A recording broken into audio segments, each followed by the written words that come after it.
आज हम पढ़ेंगे कार्य, शक्ति एवं ऊर्जा।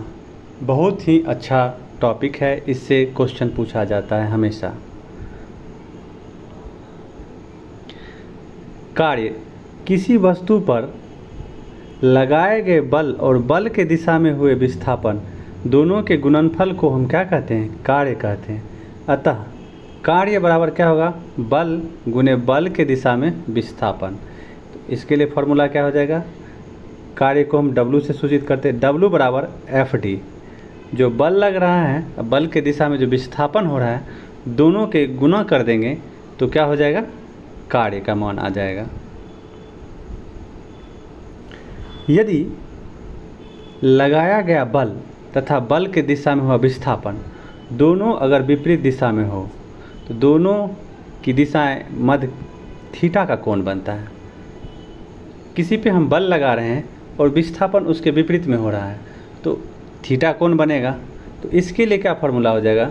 W बराबर FD cos थीटा। W बराबर क्या हो जाएगा? FD cos theta. क्या होगा जब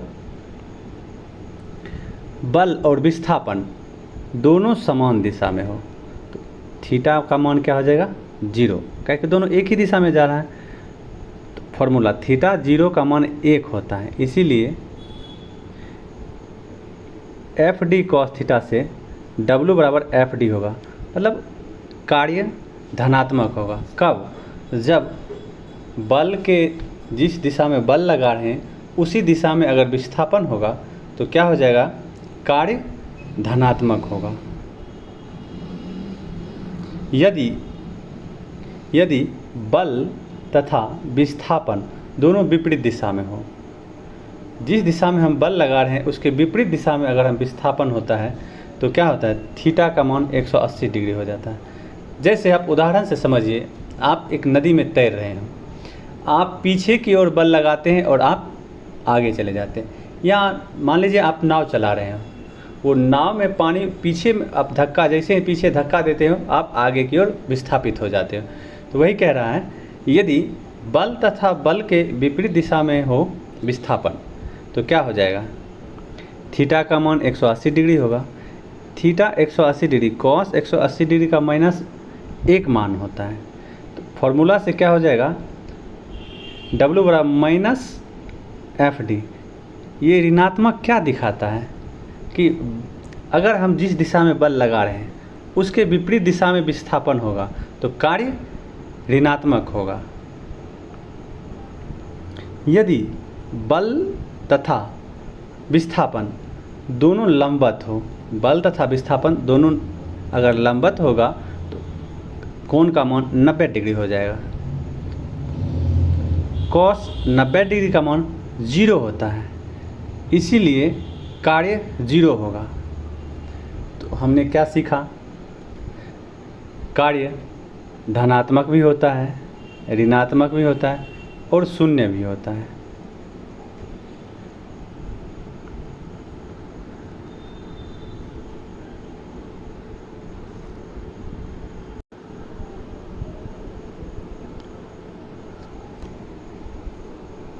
परीक्षा के लिए ये लाइन बहुत ही महत्वपूर्ण है।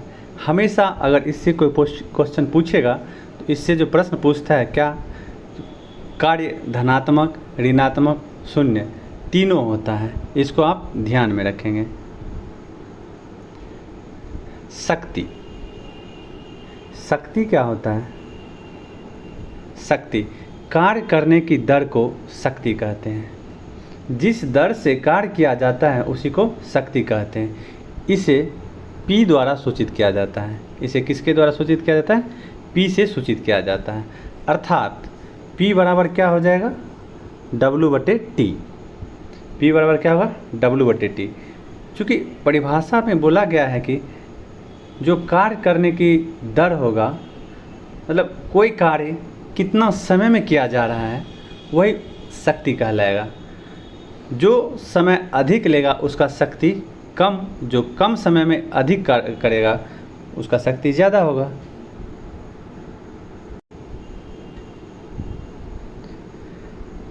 शक्ति का एसआई मात्रक क्या होता है? शक्ति का जो एसआई मात्रक है जूल प्रति सेकेंड या वाट। ये हमेशा पूछा जाता है कि शक्ति का एसआई मात्रक क्या होता है, जूल प्रति सेकेंड या वाट। शक्ति अदिश राशि है। शक्ति क्या है, अदिश राशि है।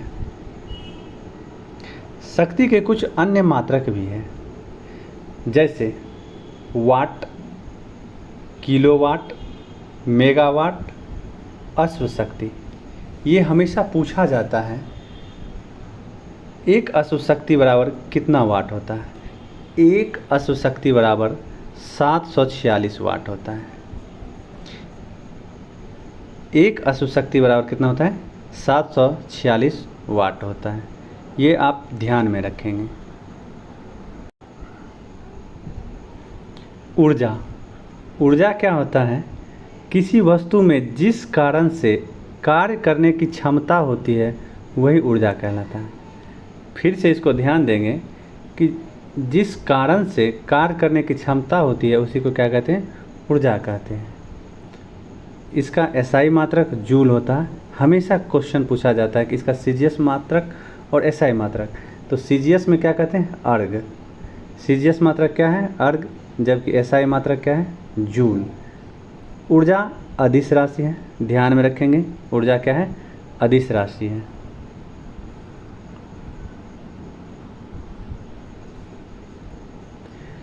कार्य या ऊर्जा के कुछ अन्य मात्रक भी होते हैं जिसको आप ध्यान रखेंगे।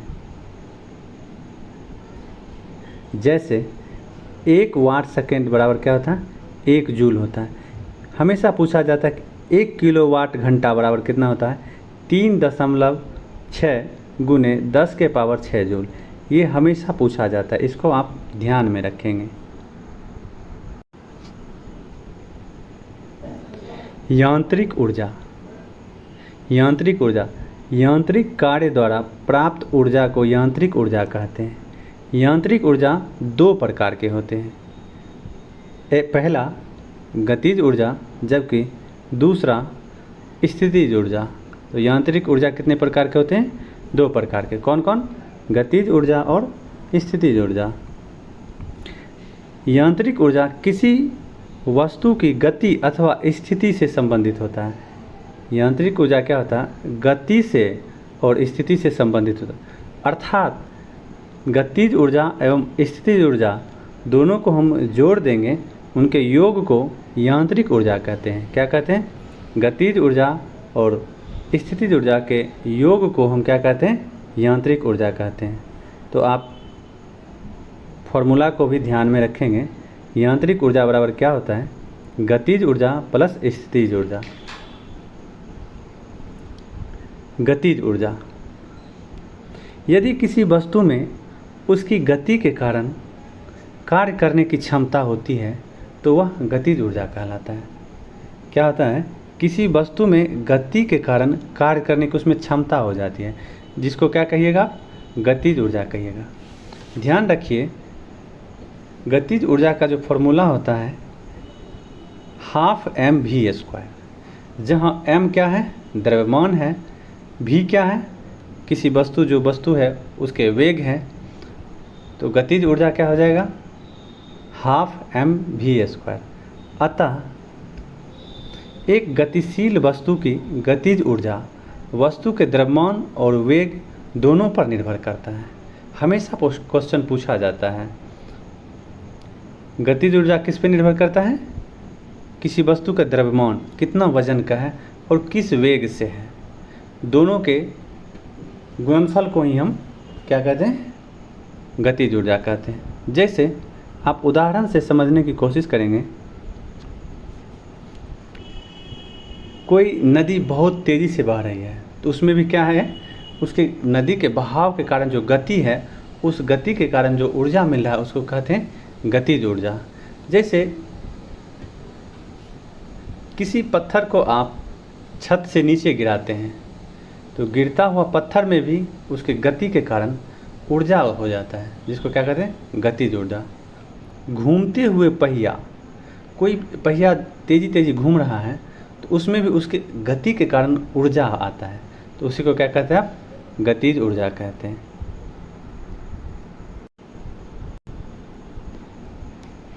यहाँ से जो प्रश्न पूछे जाते हैं हमेशा इसको आप ध्यान में रखेंगे। गतिज ऊर्जा से संबंधित कुछ बिंदु है, इसको ध्यान में रखें।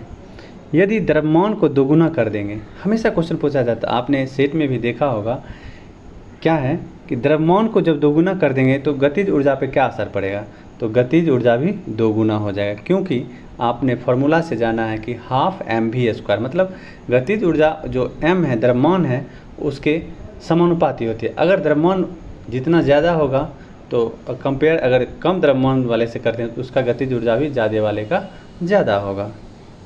यदि द्रव्यमान को आधा कर दिया जाए, किसी का द्रव्यमान आधा हो जाता है तो गतिज ऊर्जा पर क्या असर पड़ेगा, तो गतिज ऊर्जा भी आधा हो जाएगा।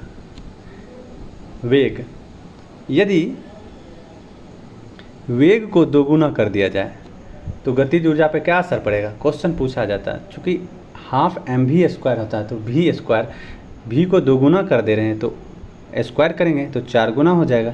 इसीलिए क्या पूछा जाता है क्वेश्चन, अगर किसी वस्तु का वेग दोगुना कर दिया जाता है तो गतिज ऊर्जा 4 गुना हो जाए। यदि वेग को आधा कर दिया जाए, चूँकि हाफ mv² तो v का जैसे ही स्क्वायर करेंगे, आधा को जब स्क्वायर करेंगे तो 1/4 हो जाएगा। हमेशा पूछा जाता है, इसको आप ध्यान में रखें, कॉपी में ज़रूर नोट कर लें। स्थितिज ऊर्जा, ये क्या होता है, यदि किसी वस्तु में विशेष अवस्था अथवा स्थिति के कारण कार्य करने की क्षमता को हम क्या कहेंगे, स्थितिज ऊर्जा।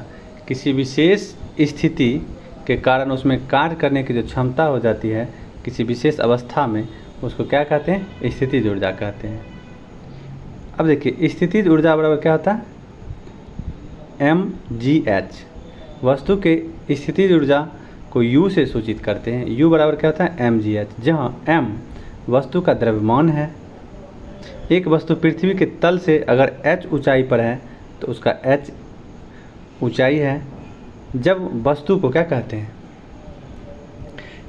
अगर किसी h ऊंचाई पर रख देते हैं तो उसके अंदर उसकी स्थिति के कारण एक ऊर्जा आ जाता है उसमें, उसको क्या कहिएगा, स्थितिज ऊर्जा। इसका फॉर्मूला क्या है, U बराबर mgh। उदाहरण के लिए, जैसे घड़ी की चाबी में जो संचित ऊर्जा है उसको क्या कहेंगे, स्थितिज ऊर्जा। यदि आप किसी स्प्रिंग को खींचते हैं या उसको दबा के रखते हैं तो उसके स्थिति के कारण उसमें स्थितिज ऊर्जा के उदाहरण क्या हैं, बांध में एकत्रित जल को संचित ऊर्जा। किसी बांध बना के अगर हम पानी को रोक देते हैं तो उसमें जो पानी में जो संचित ऊर्जा होगा उसको क्या कहेंगे, स्थितिज ऊर्जा। ऊपर उठाए गए हथौड़े, किसी हथौड़े को आप ऊपर उठा के रखते हैं, फिर उसको जैसे ही छोड़िएगा तो एक उसमें ऊर्जा रहता है ना, वही स्थिति के कारण जो ऊर्जा होता है उसी को क्या कहते हैं, स्थितिज ऊर्जा कहते हैं। कुछ विभिन्न प्रकार के ऊर्जा हैं, जैसे सौर ऊर्जा।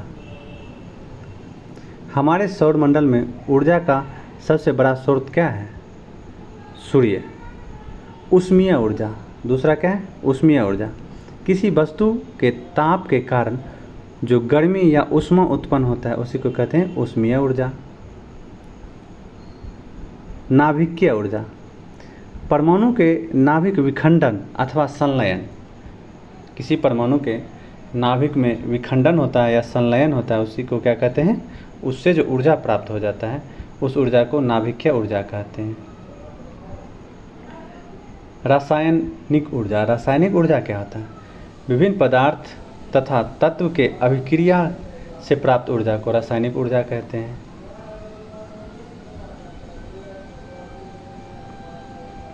ध्वनि ऊर्जा, वस्तु के कंपन से जो ऊर्जा प्राप्त होता है उसी को क्या कहते हैं, ध्वनि ऊर्जा कहते हैं। प्रकाश ऊर्जा, विभिन्न प्रकाश के स्रोत से सूर्य या बल्ब या लैंप से प्राप्त प्रकाश ऊर्जा को क्या कहते हैं, प्रकाश ऊर्जा कहते हैं। इसी तरह द्रव्यमान ऊर्जा, ऊर्जा संरक्षण के नियम, ये बहुत ही महत्वपूर्ण है। इस नियम के अनुसार ऊर्जा को ना तो उत्पन्न किया जा सकता है और ना ही नष्ट किया जा सकता है, लेकिन इसको क्या करते हैं, केवल रूप में परिवर्तन किया जा सकता है, एक रूप से दूसरे रूप में बदल दिया जाता है। यहाँ से जो क्वेश्चन पूछा जाता है ये आप ध्यान में रखेंगे। विद्युत मोटर में क्या होता है, विद्युत ऊर्जा को आप यांत्रिक ऊर्जा में बदल देते हैं। डायनेमो में क्या होता है, यांत्रिक ऊर्जा को आप विद्युत ऊर्जा किसी भी माध्यम से अगर आप डायनेमो को घुमाते हैं तो यह यांत्रिक ऊर्जा, तो उससे क्या होता है, विद्युत उत्पन्न होता है। तो यांत्रिक ऊर्जा को किस में बदलेगा, विद्युत ऊर्जा में बदल देगा। विद्युत बल्ब में क्या होता है, विद्युत ऊर्जा उसमें देते हैं तो वह प्रकाश एवं ऊष्मीय ऊर्जा में परिवर्तित हो जाता है। तो विद्युत बल्ब को क्या करते हैं, विद्युत ऊर्जा में प्रकाश ऊर्जा और ऊष्मीय ऊर्जा में परिवर्तन हो जाता है। विद्युत सेल रासायनिक ऊर्जा से विद्युत ऊर्जा, जैसे कि आप मोबाइल में एक बार चार्ज कर लेते हैं, उसमें क्या होता है, रासायनिक परिवर्तन होता है, रासायनिक ऊर्जा उसमें संचित हो जाता है, फिर उसको आप बहुत देर तक मोबाइल यूज करते हैं, वो विद्युत ऊर्जा में कन्वर्ट होकर आपके मोबाइल को चला